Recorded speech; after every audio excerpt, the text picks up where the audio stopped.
I love this video of the coastline of San Diego, more specifically Mission Beach. I've been here many times, and most recently at the end of last year, I went here 2 weeks in a row for business. I walked this beach with my wife, and we spent time reflecting and dreaming about the future. I did not have the aerial view that you are seeing now. I was in the middle of the streets and the traffic and the people. I wanted to begin the training with this view because I want you to imagine for a moment what it would feel like to be able to view communication from an aerial 360 view like this. Imagine what it would feel like to be able to view work conflicts from a whole new perspective and be able to navigate through communication challenges with almost an unfair advantage. I only have one question to ask you. Would you consider yourself to be open-minded? I don't know if this training is for you, but I bet you're a bit like me. You realize the only way to ensure a better tomorrow is to invest in your personal growth today. And as I see it, you have three options. You can feel your way through your own personal growth plan. You can resist the desire to grow, or you can take advantage of this fantastic opportunity in front of you and increase your ability to effectively communicate. And by doing so, take results in every area of your life to a whole new level. You are obviously in category 3, and that is why you are accessing this communication training. Remember that you are a growth-minded person as you engage in this training. And most importantly, as you put it into practice. And just like a child learning to walk, you will stumble through these concepts, but over time, if you persist, you will become a 360 communicator.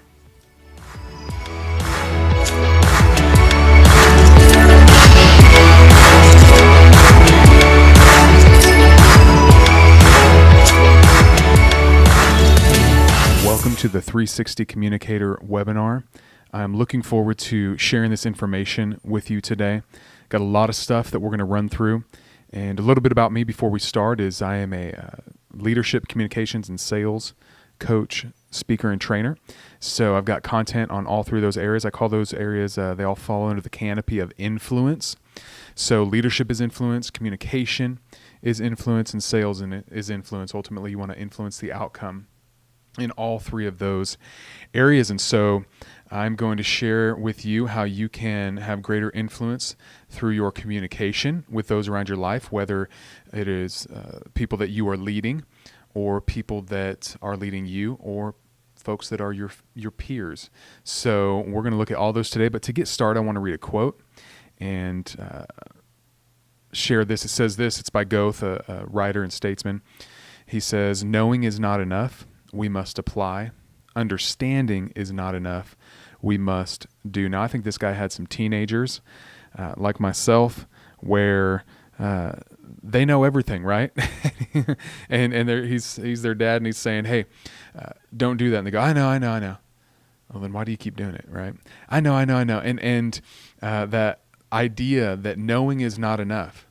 It's not enough. We must apply it. We must do. Understanding isn't even enough. Think about it this way. If knowing was enough, then all of us would be our ideal weight. You know, we'd be fit because we know how everybody listening to me could be a fitness trainer or fitness dietitian, because we know that if we want to lose weight, if we want to get fit, it's all about our diet and exercise. We know that if you go to the doctor, they're going to say diet and exercise. If you go to a trainer, they're going to say diet and exercise. No matter where you go to find out, you go to a gym and you say, I want to lose some weight, they're going to say diet and exercise. We know what to do. We may even understand it at a deeper level. We may understand that we need to have a calorie deficit, or we need to have more protein, less carbs in our diet. Whatever the case is, we understand at a deeper level. But the difference is, do we do it? Do we apply it? Do we take action? And the answer is no, because chocolate cake tastes better than skinny feels, right? So we don't take action because that's the more difficult thing to do. It takes discipline. And I want to challenge you. I want to encourage you. The concepts that I'm sharing with you today, you probably know them. You may even understand them. I don't know that I'm sharing anything that's going to be brand new to you today, but what I am going to do is I'm going to challenge you to put it into practice. And I'm going to give you tools so that you can do just that. And so where this content is coming from, it's from a workshop that I do called the 360 Communicator Workshop, where I teach my clients how a three-step process they can use to communicate with anyone, anywhere, every time. And so I'm going to share a portion of that. I do not have at my command today the time to share the entire training with you, but before we go, I will share with you how you can gain access to the entire training. So is that fair? All right, I'll assume that you're nodding your head right now. To start us out, I want to talk about some communication failures in life. We all have communication failures. I'm sure you can think of some. I know I had one not that long ago. As I said before, I'm a John Maxwell leadership coach, speaker, and trainer. And we had an opportunity where we could invite friends and family to become trainers at a discounted rate. And I had someone in my life, a guy that I went to high school with, that I hadn't been in contact with for almost 20 years. And he was branching out in some motivational speaking, and I saw this on social media, and I thought, you know what? The other people that I invited, closer friends and family members, were not interested in becoming coaches, speakers, or trainers. So I'm going to reach out to this guy, and this might be a great resource for him to develop himself further. So I reached out to him, and he said, yeah, send me some information. So I sent him an email, and I didn't hear anything back. And there was a timeline on it, and the timeline came and passed, and I never heard anything back from him. Didn't want to press it, didn't want to bother him. And so in that meantime, though, I thought, what did I send him? Because he didn't even respond. It's kind of strange. I mean, I hadn't talked to the guy in 20 years, but still, you think he'd say, hey, man, I'm not interested. And he was a fellow football player. And so I went back and looked at the email. Well, what I didn't tell you is that I had originally sent this email to my mom. And I thought she would be a good candidate to be a coach. And so I sent the information to her. And then I just copy and pasted it and sent it to him. And I thought, did I put something in there that was weird? And I read the whole email and all the information. Everything looked fine. And then at the very bottom, I signed it, Love, Drew. Yeah, exactly. That's fine for my mom, but not for another football player guy that I went to school with that I hadn't talked to in 20 years. It probably threw him off a little bit. He was maybe a little concerned. What's going on here? Why is he saying love? I don't even really remember this guy. And so that was a communication failure. And I'm sure if you think long enough, you have some communication failures as well. So we're going to talk about communication. We want to avoid those failures. And that's a funny one. And we can have much worse ones, though, in our day in, day out relationships. The fact of the matter is methods of communication change, but connection is key. We all know that we have email, we have texting, we have emojis now, a whole different language that we can speak in emojis. But communication methods change, but we still want to connect with the people across the table, on the other side of the email, or on the other side of the room from us. So as we talk about this, there's a couple components of it in the 360 Communicator Workshop. It's find ourselves, find others, and navigate to others. And in the find ourselves portion, I have an assessment that I do with all my clients that gives them a 24-page report on their style, whether they're a leader or if they are a team member. I have a different report that I run on each one. And that's very valuable to know yourself and understand yourself. What we're going to focus in on today, though, for the purpose of this webinar, is finding ourselves. And then I'll do a couple items on navigating to others and how you can connect with others, and then we'll call it good. But before we do that, I want to share a quick video with you on why you should work on your communication skills. So here it is. We're out today with new findings from our skills gaps work, and we've been looking at data from across LinkedIn, member profiles, job postings, and we scanned over 100 major cities, over 120 skills within those cities, so north of 10,000 skills marketplaces, if you will, on a local basis. But somewhat surprisingly, some people may not realize interpersonal skills is where we're seeing the biggest imbalance. Communications is the #1 skills gap across those major cities in the United States. So it's interesting, you know, Elon Musk recently was commenting on the need to potentially scale back some of the automation work taking place for Tesla. and he said it turns out human beings were somewhat underrated. When you say soft skills and communication skills, what do you mean? Yeah, I think it's more oriented towards communication, collaboration, things along those lines. Powerful thoughts from LinkedIn CEO Jeff Weiner there on the skills gap and how we need to improve the skill of communication. So this is something that you want to improve on, that is a key component of you progressing and reaching your full potential in your career. And so I want that for you as well. I want to ask you a question real quick. What are some ways that people perceive that we are trying to communicate? Try and think of a couple ways.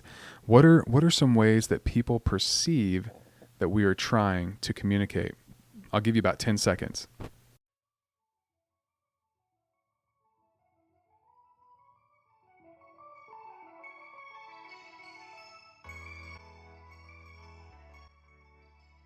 Sure, you thought of a few. Some ways that people perceive that we are trying to communicate. One is our tone of voice, right? Try to communicate with our tone. Our words, absolutely, our words that we actually use. Body language is another one. There are a multitude of ways that we try to people try to perceive what we're trying to communicate.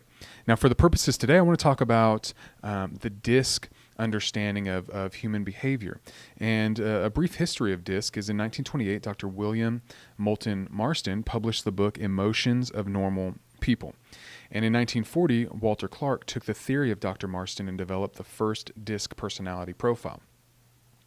A very interesting fact to note is that Business Wire noted that more than 70% of Fortune 500 companies use the DISC assessment to develop their teams. That's powerful to know. So why am I sharing this information with you? Because what I'm going to teach you today and the foundation of understanding people and communicating with people, this is not only research-based, not only has it stood the test of time, but it's also used in 70% of Fortune 500 companies. So it's proven content, it's proven material, proven concepts that if you take these, you not only know them, you not only understand them, but you actually apply them, then you will see a tremendous increase in your effectiveness and your ability to communicate with those around you, those that you work with, those that you live with, your family members, your friends. A better way to understand and connect with those around your life. You might understand crazy Uncle Bill now. And now you'll understand why he is the way he is at Thanksgiving dinner, and you can better communicate with him now. So let's keep moving on. So let me give you an overview of the DISC styles. We have the D style, which is dominance. It's broken down into four: D, I, S, and C. That's why we call it DISC. That's a shortened version of the four styles. Next, we have I, which is the influencer, the influence style. Then you have S, which is steadiness style. And then C, which is conscientiousness. So I want to ask you another question. Why does it matter how I communicate or how others communicate? Why does that matter? Go take 10 seconds and write down your answer. Why do you think that matters?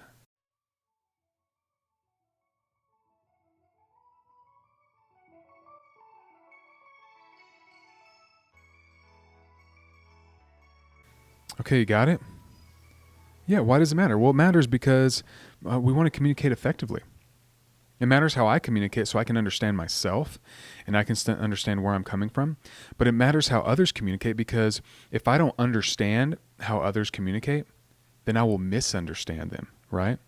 If I don't understand, if I think that a person that is more to the point, and if I'm not a to the point person and I don't understand that they are simply, that's just their style of communicating. If I don't understand that, then I'm going to misunderstand them and think that they're being mean to me, think that they're being rude, when that's not their intention at all. But that might be how they're coming across to me. So, like I said in the intro, I want to give you that aerial view. I want you to be able to pull yourself way up, get a 360-degree view of what's going on, be able to communicate with people that lead you, people that are your team members, and people that that are your peers, I want you to be able to connect with all three of those groups. And so to do that, we've got to really work on connecting with people. Connecting increases your influence in every situation. Every situation. So if we remember that, we can apply that. And one thing as we go into this, I want you to understand is, I want you to understand the platinum rule. So we may all be familiar with the golden rule. The golden rule is treat people how you want to be treated. But there's a greater rule when it pertains to communication. That's treat people how they want to be treated. Treat people how they want to be treated. So if I'm trying to communicate and I want to influence the outcome of a communication, if I'm talking to a person that leads me and I want to be able to influence the outcome, I want my opinion and my thoughts to matter in that communication, then I'm going to have to say it in a way that the person that leads me can understand it best. So it doesn't matter how I like to say things. It doesn't matter what works best for me. It really matters what works best for them, and then modifying my approach so that I can hit home with them. I can resonate with that particular person. And that's what I'm going to teach you in the next few minutes. All right, so increasing influence with others by recognizing their communication style. So how can you recognize someone else's style? How can you recognize someone else's style? And I have this neat little image that we can use to understand it. So if you're talking to someone who is fast-paced and outspoken, and they are questioning and skeptical, then they are going to be in the dominance box, the D box over here. You see this? Questioning, skeptical, fast-paced, and outspoken. If I'm talking to someone that, let's go ahead and think of a person. Think of a family member. Let's say your mom is, ask yourself the question, is she fast-paced and outspoken or cautious and reflective? Let's say she's fast-paced and outspoken. Okay, so we've got that. Now, is your mom more accepting and warm or questioning and skeptical? Think about it for a minute. Okay, I'm going to say she's more accepting and warm. Okay, so if I go, who is fast-paced and outspoken and accepting and warm? Oh, that's the S style. That's the steadiness style. So then I can modify my approach to speaking with my mom based on this understanding and connecting with her in that way, and so on. So you can see how this diagram can help you. This is really a tool, a resource, and I have it as a free download. Below I have it's really 2 pages. The front page is what you see here, where it walks you through. And I really encourage you, download this, print it up, put it on your desk, have it as a download, a picture on your phone, where you can use this tool and understand the people around your life. And on the back side of it, there are tips on how to best modify your approach for each style. So it's really a great resource that you can download below. But let's keep going. Let me give you some brief overview on how to communicate with the various styles. So let's say you're communicating, there's a D communication style. They're going to be more decisive, independent, efficient, competitive, and determined. That's their style. Those are the characteristics that you're going to see in the D communication style. So they communicate best when you don't ramble on or waste their time. So get to the point. They don't want you to waste their time. Get to the point with that D style. You might have a boss that you work with, a person that's a leader in your life. And it always seems like when you start telling stories, they do they say, "Come on, wrap it up. Tell me the answer. What are you trying to say?" And you feel like they're always trying to prod you on. Or maybe you're communicating with a D style and they go, yeah, yeah, It's almost like they're pushing you to keep going, get it out. That's going to be that D style. Don't ramble on. Don't waste their time. They don't need the story. Just get to the point. What are you trying to say? Think in bullet points. So not paragraphs, not colorful language, but bullet points is how you want to speak to this person. Next, if you have an I communication style, they're going to be persuasive, talkative, optimistic, personable and outgoing. I believe this picture that I have on the screen right now really captures that I style. She has a wonderful smile. She's glowing. She's optimistic. And that is what the I style is going to come across as. And these people, they communicate best when you talk and ask about their ideas and their goals. Talk about and ask about their ideas and goals. Connect with them on the inspirational and then go into the business, but connect with them on that way first. And we're going to jump into this a little more in depth before we're done today. So don't worry if you're not completely capturing. I want to introduce the concept, and then I'm going to bring us back around and go in depth a little more. Next, the S communication style. They're steadfast, systematic, dependable, agreeable, and listening. And this style, they communicate best when you don't rush headlong into business or the agenda. So they like to connect with people and be with people that care about them, that are interested in them as a person, not just what they can deliver to the bottom line or what they can do for you. So they want to connect with you. And they really love a harmonious work environment too. So if you have some people on your team that seem to fall into that category, they want a harmonious and peaceful work environment. So think about those things as you communicate with your team members. Next, we have the C communication style. They are analytical, they're serious, they're conscientious, they're intuitive, and they are orderly in their approach. And so the best way to communicate with them is to approach them in a straightforward, direct way. They too don't like the rambling, and they want to get to the point and understand the facts. I was doing a training and had a woman leader that is a strong C personality, and she said for her it's the facts. It's the facts. It's the facts. The facts, ma'am, is the statement that she made over and over again. And that's kind of how her brain works. So understanding that and understanding different people and their communication styles, if we can understand them, now we can navigate from ourselves to them. Okay, so let's keep going. Let me, as you seek to identify and understand the various styles that you interact with on a daily basis, the different communication styles, you'll want to understand that the D-style communicator, they ask what questions, because they're results oriented. So they ask, what's the bottom line? As you're trying to identify the person I'm talking to, are they a D-style, I-style, S-style, C-style communicator? What you want to do is listen to the types of questions that they ask. If they're asking, what's the bottom line? What's in it for me? What do you think is best? What does it look like for you? What do you mean? Those what questions, they are more than likely a D style. If they are asking who question, who's going to be at the meeting? Who else is using this? Who has been the biggest influence on your life? So they say, hey, we have a meeting tomorrow morning, a networking event tomorrow morning. You're talking to a peer. Networking event tomorrow morning. And they say, who's going to be there? They may be an I. They may be an I, because I's really care about the who. And I can say this because I am an I style communicator primarily. And it may seem shallow, but we really care about who we're hanging out with, the association. And you can go a long way if you have a friend or a leader that you know that if they are an I style communicator and you know someone that is influential, and you can make an introduction, that'll go a long way with them. So that's just a tip on how to build some rapport with an I-style communicator. Next, the S-style communicator, they ask how questions. How are we going to do this? How does this impact us? How do you feel about it? How does this fit with your plans? S-style communicators, as leaders, they're going to work towards building consensus more than other styles. They want to make sure the whole team is on board and the whole team likes the idea and the whole team has had some opportunity to speak into the final decision. That's the S style, and that's how they're going to lead. That's how they're going to communicate. Then the C style communicator, they ask why questions.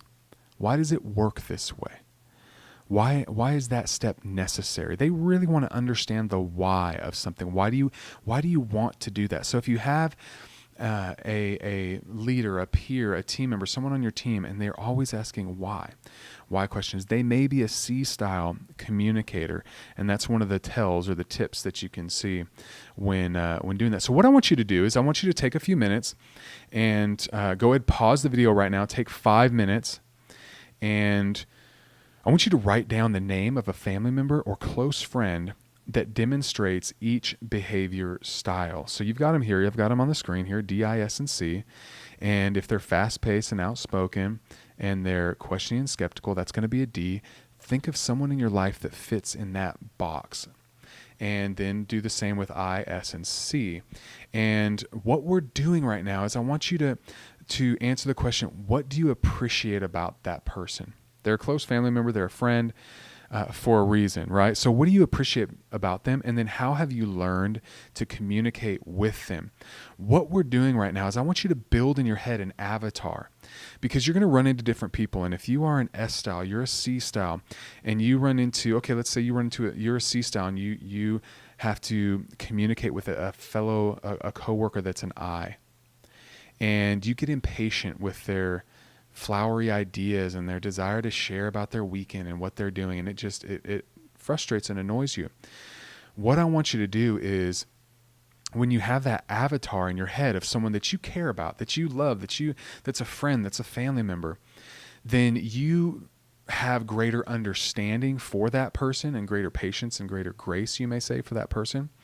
But in addition to that, you know how to deal with that person. You've learned intuitively, you've learned over the years how to connect with that person and approach that person. And you can put into practice those same behavior styles that you've learned with that family member or close friend. So pause it, take 5 minutes, and identify DISC communication styles that you know that are in your family or close friends. Go ahead and do that now. I really hope you took those 5 minutes to write down some family members in each area and what you appreciate about them and how you have learned to communicate with them. That's going to help you tremendously as you move forward with this teaching, as you work to apply what you're learning today. I love this quote from Jim Stewart. It says, "To achieve a goal you've never achieved before, you must start doing things you've never done before." The 360 communicator, you truly, I'm telling you, you can be a 360 communicator. You can communicate with anyone, anywhere, every time. It is possible to communicate with people that are very different than you, that lead you, or that you are leading, or that are your peers. You can communicate with them. The question is, are you going to do what it takes to be able to communicate with them? And that truly is going to be the difference maker, is if you put in the energy and the effort required to do that. Okay, as we jump back in, a quick test to see just where we're at right now, and then I'll go in and share some more about the different styles. But if you're communicating with someone who is decisive, independent, efficient, competitive, determined, and courageous, what style communicator do you think they are? Go ahead and think for a moment. D, I, S, or C? Okay, got it. Great. Now, A, B, C, or D, do they prefer that you are brief, direct, and to the point? Does this style communicator prefer that you listen to their stories? Or do they prefer that you show sincere interest in them as a person? Or that you focus on the step-by-step explanations? Take a quick moment, A, B, C, or D. We're just practicing. All right, you got your answer? All right, well, the answer is A. So if you're dealing with a person that's decisive, independent, efficient, competitive, determined, and courageous, they will be a D-style communicator. And how you're going to communicate with them is you are going to be brief, be direct, and be to the point. Okay, let's do another one. If you are communicating with someone who is enthusiastic, talkative, optimistic, and outgoing, personable, and persuasive, then you are going to communicate with them how? Just take a guess. You think they're going to be direct to the point, listen to their stories, show sincere interest, or focus on step by step? If you said B, listen to their stories, you would be correct. This is the I style communicator, and they want you to listen to their stories. So you want to ask this person, hey, how was your weekend? What'd you do? What'd you do with your family? What'd you do with your friends? Okay, let's keep going. If you're communicating with someone who is steadfast, stable, systematic, dependable, agreeable, and listening, what style are they going to be? Picking up. I'm trying to leave the cookies on the bottom shelf here, folks. I'm trying to make it easy. All right, this is going to be an S-style communicator. Now, if you're talking to an S-style communicator, do you think they prefer that you use an A, B, C, or D approach there? If you said C, you would be correct. They show sincere. If you show sincere interest in them as a person, that's going to go a long way with this communication style. And then the final one. Now, if you've seen the trend here, you're going to get this one without maybe even understand the concepts. But if you're communicating with someone who is analytical, serious, conscientious, intuitive, orderly, and industrious, they prefer that you are brief, direct, and to the point. B, listen to their stories. C, show sincere interest in them as a person. Or D, focus on step-by-step explanations. What do you think? 2 seconds. All right, this is going to be a C-style communicator, the conscientiousness communicator, and they want they want you to use letter D, focus on step-by-step explanations. That's going to help them. All right, so let's jump back in and try and understand the different styles and how to communicate with them. If you're communicating with the D style communicator, they want tangible results. And things that stress them out are being taken advantage of, loss of control, or personal criticism. So if you're arguing with them, if you're having a debate with a D style, you don't want to criticize them personally. You can criticize the concept, the idea, the strategy, the plan, but not them as a person. You want to adapt your style when communicating to them. You want to use a bottom line communication strategy. So here are some do's, and then I'll share some don'ts when communicating with the Ds. When you're communicating with a D style, you want to be brief, direct, and to the point. You want to come prepared with all objectives and requirements in a well-organized manner. You want to stay businesslike. You want to provide alternatives and choices so they can make their own decisions. You want to concentrate on results or benefits of an action. You want to be confident. Don't be intimidated. Disagree or agree with the facts, not the person. I mentioned that earlier. Present the facts logically, plan your presentation efficiently, and move faster than normal. Okay? So those are the do's. These are the don'ts. Don't overpromise when communicating with a D style. Don't joke around too much unless they are joking too. Don't give maybe answers. Maybe, sure, yeah, I guess, whatever. Don't do that. Be yes or no. And then don't try to trick with gimmicks or misleading claims. The D style hates to feel that they have been taken advantage of. That'll help you. If you put those things into practice with a D style communicator, it will help tremendously. I had a guy in one of my trainings, he said, if you just pay attention to the don'ts that are listed here in this training, you will up your effectiveness in communicating by 90%. And so that's a huge understanding if you can do that. And once more, the people who go through my entire workshop, they get all of this written down. This is part of their assessment, and this is part of the materials that I share with those that are in my workshop. So if you're not catching it all today, that's okay.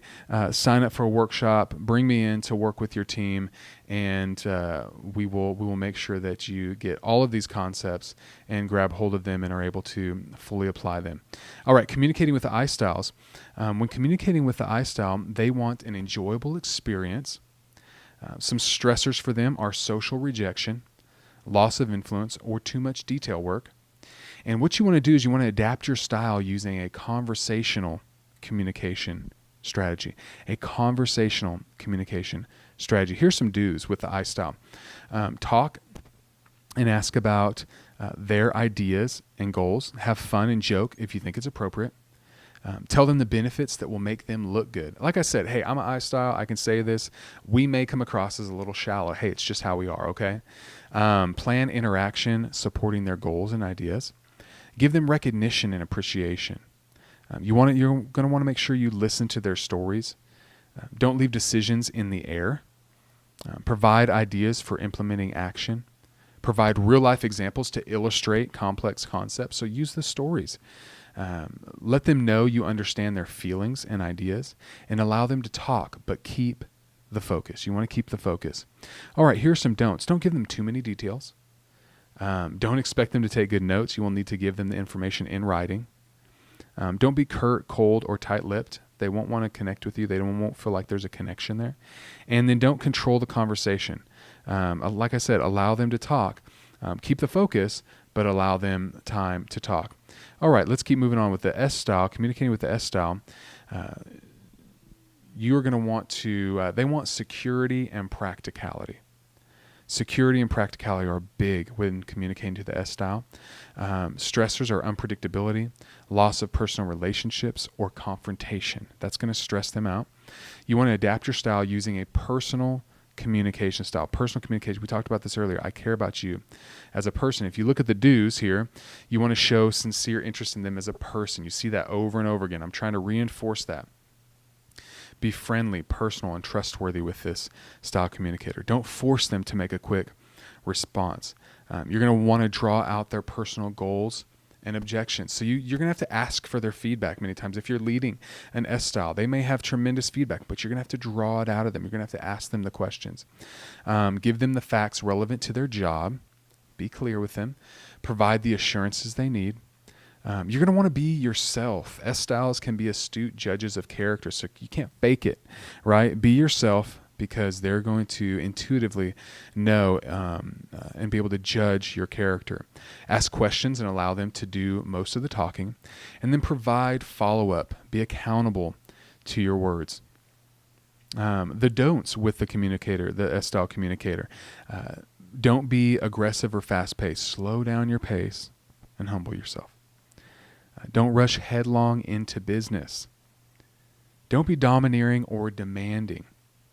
And then finally, don't force them to respond quickly to your objectives. Okay, so that's how we can communicate with the S style. And then let's look at the C style, communicating with C styles. When communicating with C styles, they want facts and credibility. They want facts and credibility. Remember I said earlier, give me the facts, ma'am, was a woman leader in one of my trainings. Just give me the facts. So facts and credibility. Some stressors are criticism, incomplete tasks, pressure to choose, and emotional displays. So how can you adapt your style? Well, you can adapt your style using an evidence and confirmation communication strategy. Evidence and confirmation communication strategy. Let's look at some do's and some don'ts. Here's some do's. Do approach them in a straightforward, direct way. Do allow them to ask questions. Why do you want to do it that way, right? Do provide them with information and the time they need to make a decision. My wife has a strong C communication style. And if she feels pressured to make a decision, the decision is always no. She will default to no before she will give a yes. Now, I'm a little different. I make decisions based more on emotion and spontaneously in the moment, and I'm more apt to give a yes. So it's just different ways of how we process information and how we move forward. Be accurate with your responses to the C style. Provide the pros and cons to convince them. Focus on step-by-step explanations. Answer questions with facts and as many details as you have. Be direct and friendly, but minimize the small talk. You want to follow through on the details. They really care about the details. And then you want to build credibility by looking at each side of the issue. View the entire issue and understand it so you can build credibility so they know that you understand what's going on. Here's some don'ts. Don't pressure them to make decisions on the spot. I mentioned that to you earlier. Don't get in their personal space or ask personal questions unless they choose to volunteer that information. Don't be giddy, casual, informal, or loud. And don't be disorganized or messy. That's just a turn off to the C style communicator. All right, as we continue to move forward, we kind of close out the webinar today. I want to share 3 communication filters.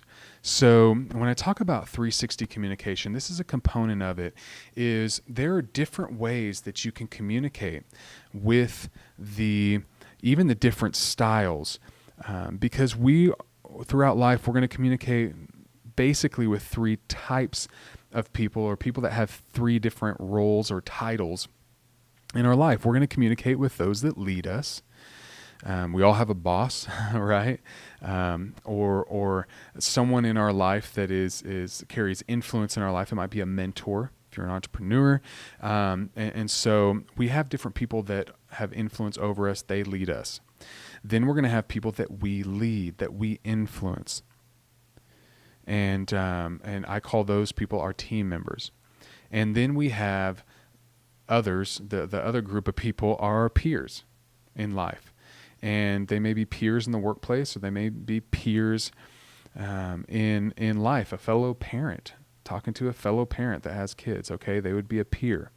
So there are filters that if we run our communication through, so beyond even the understanding of their D, I, S, or C style, you want to run everything that you're saying through these filters based on who they are, the title they have in your life. So let's start with leaders. How to communicate with my leaders, the leaders in my life? And the answer is you want to use the honor filter, what I call the honor filter. Every leader in every era of every gender wants to be honored by the people they lead. If you want to communicate for greater influence and impact, then honor is going to really help you in this way. Some people can get really strange about it. Some leaders have all these tests of honor, and if you honor them and all this kind of stuff, and that's just an insecure leader more than anything else. But here's the crazy thing. An insecure leader, if you want to have influence with them, now I'm just talking to you if you want to have influence with them. I mean, you can give plenty of people a piece of your mind. You don't have to honor them, but you're not going to influence their decisions at all. So I'm talking about folks that you want to influence. If you want to have influence with a leader, and especially if they're an insecure leader, then honor them. You got to honor them. So what do I mean by honor? I mean, give them credit for being the leader. Give them credit for being the leader. So what do I honor? What do I honor? Well, honor their position. We do this with the president, right? You may have voted the current president into office, or you may not have, but we honor the office of the president, and it's greater than the person, right? We honor the position. Next, you want to honor their sacrifice. Leaders have to make sacrifices.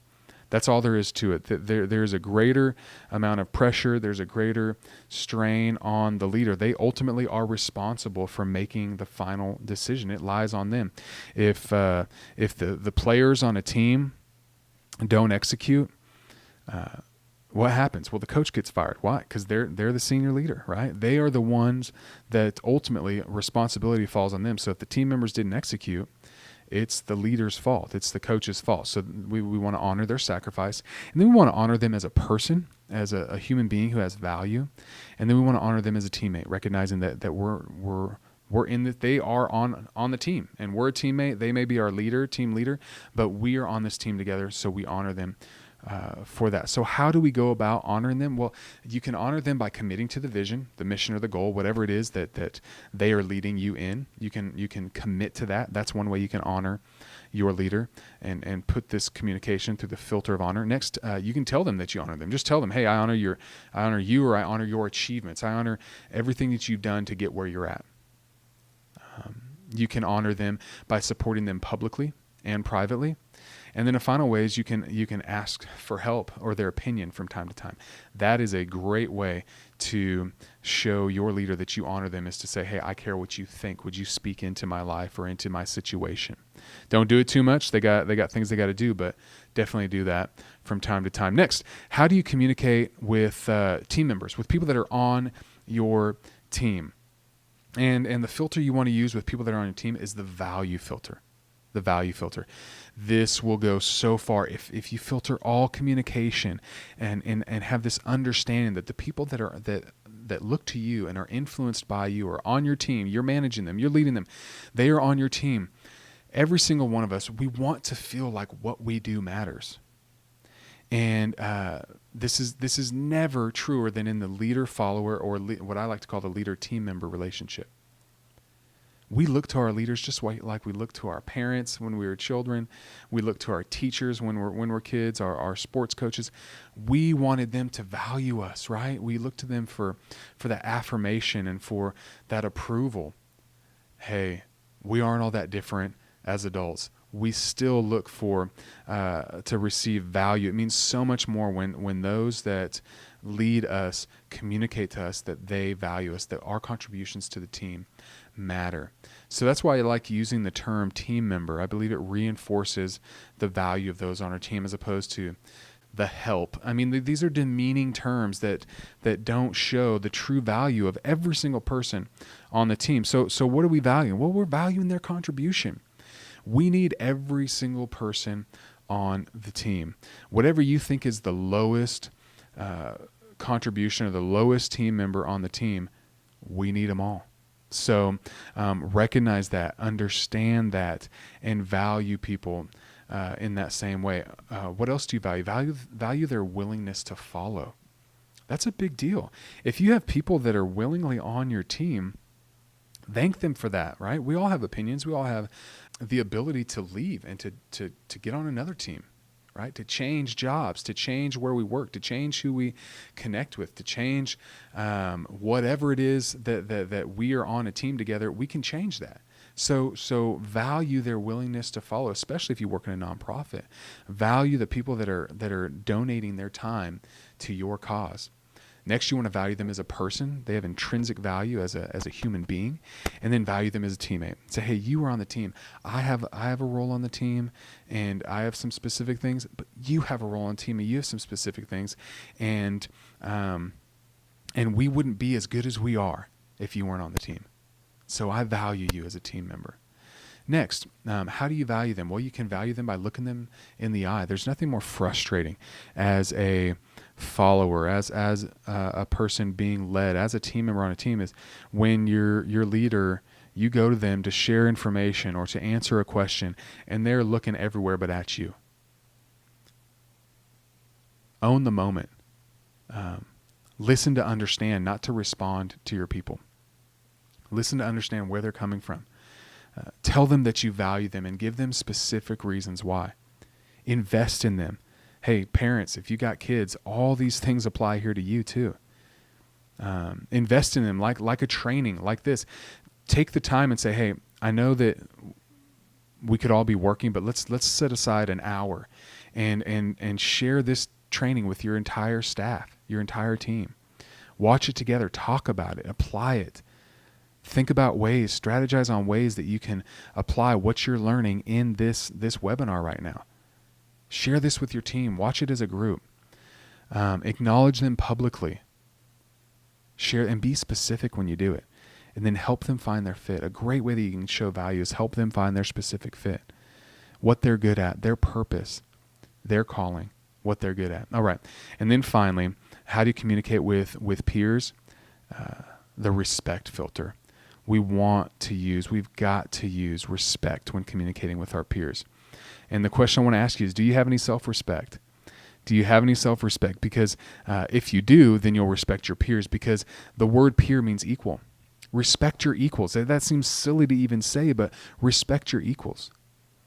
You can be mad about it. You can think that you can think that maybe I'll just treat them disrespectfully, but you treating your peers disrespectfully says more about you than it does about them.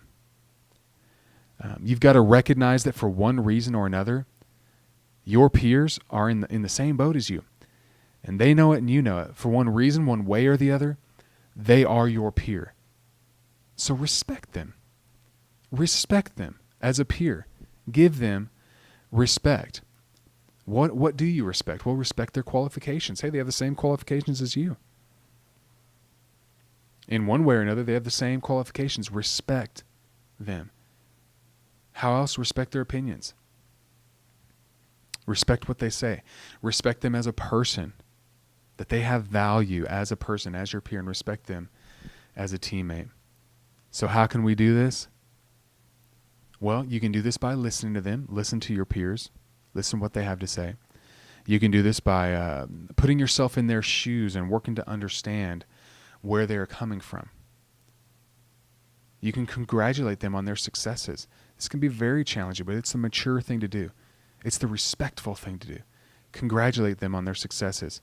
Acknowledge their accomplishments, and don't over-criticize them. I would be very careful, even if your peer asks you, hey, I'm going to give a talk today to the entire team, and I want you to give me your feedback. Give some feedback, but I would limit the criticism, because even if they ask for it, you can alienate a fellow peer, and at the end of the day, you are not their boss. So it's going to be received in a different way. So I wouldn't over-criticize them.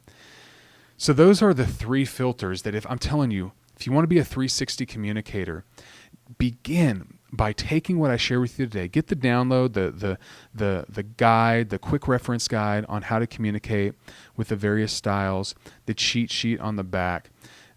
Put that on your desk, print it up, have it available so you can use it with your family members, use it with your friends. Begin to build avatars in your mind on how who you know that fits into these boxes.